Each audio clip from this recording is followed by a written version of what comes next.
Welcome to Healthcare Today. The today's burning question will be that patient who is coming from abroad and how long do they need to stay in India after their surgery. See, when the patient is admitted in the hospital, after doing all kinds of evaluation, pre-anesthetic checkup, the cardiac opinion and other department's opinion, we take the fitness of the patient for the surgery.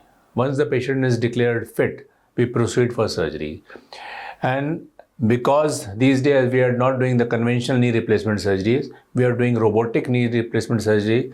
That also the robot is US FDA approved robot. The results are excellent now. Within 1-2 days post surgery, patient is mobilized with the help of walker or with a support.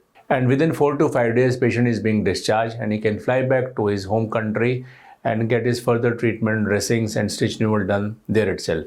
Even after the discharging the patient, we are in continuous touch with the patient.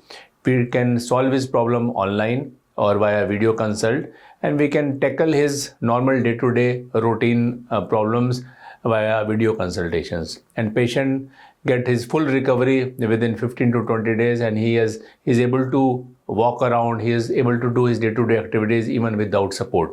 So this thing is possible now only because now we are doing robotic joint replacement surgery with excellent results. We care about you.